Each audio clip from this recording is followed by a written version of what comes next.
So inside calendar, what we're going to do is we're going to hit the plus button in the top right corner.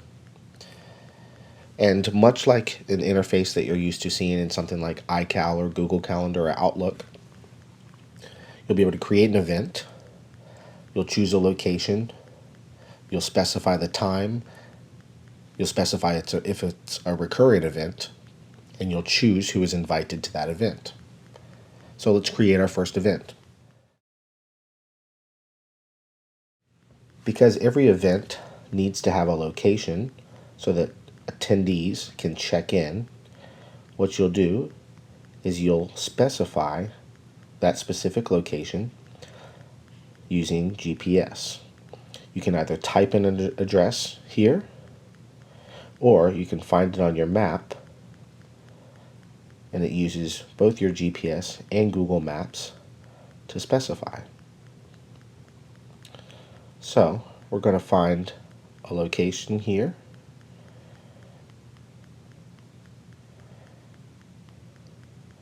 And we're going to say that attendees need to be within this specific geofence to check into rehearsal. You can broaden the fence or make it smaller, however you choose to specify where exactly people need to be to check in within those parameters.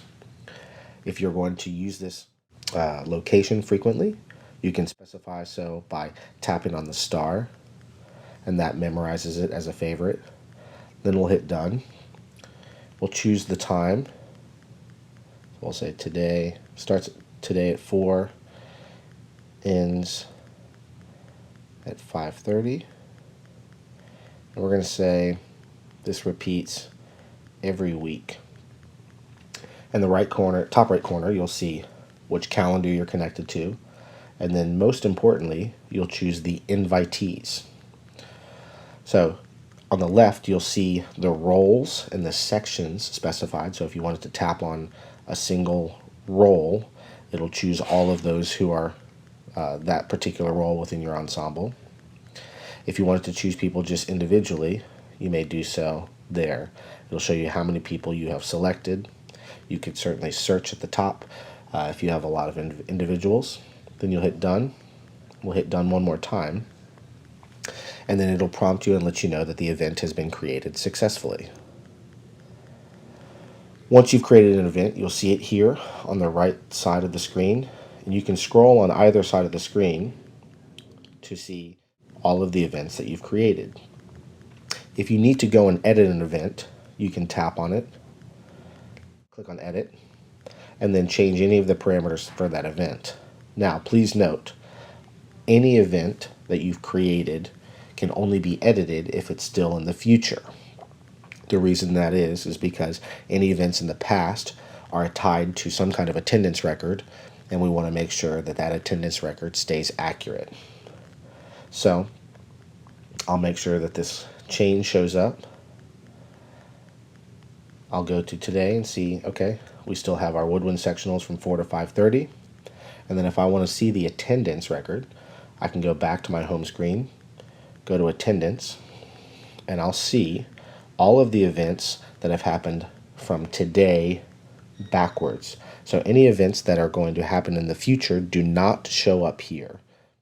So we can tap on woodwind sectionals and we can see everyone who was assigned to that event or invited to that event, and you'll see in real time whether they're absent, tardy, or present.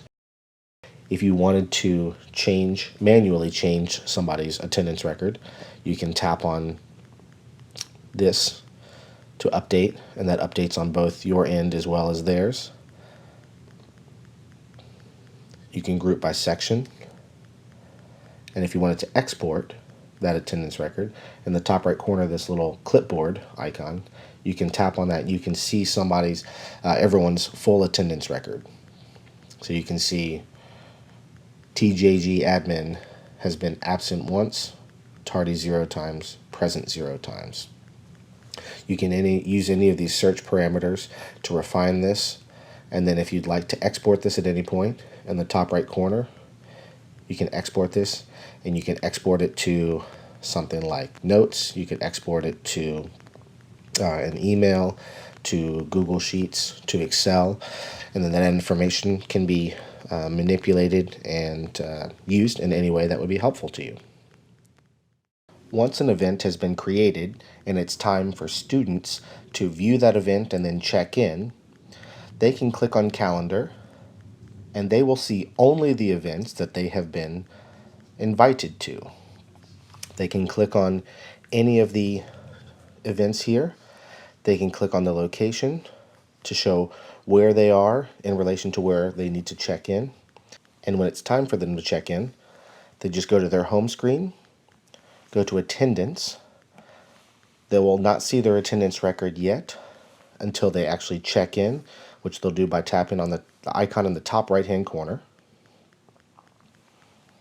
And it's going to use the time and location of their device to ask if they're here to check in at a specific event. They'll choose that event. It will show that they have checked in. It gives them the option to uncheck in should they need to, and then they can hit done. At this point, it shows via a timestamp that they were present, tardy, or absent for that particular event, which then updates immediately on the director's device. At any point, each student can see their full attendance record by selecting present, tardy, or absent to see which events they have been present, tardy, or absent to. If someone is outside of the geofence that you have set up for a particular event, they will see their location in relation to that, and when they attempt to check in by going to attendance, clicking the icon, choosing the event, UDBapp Pro will tell them that they are not allowed to check in because they are not within those parameters.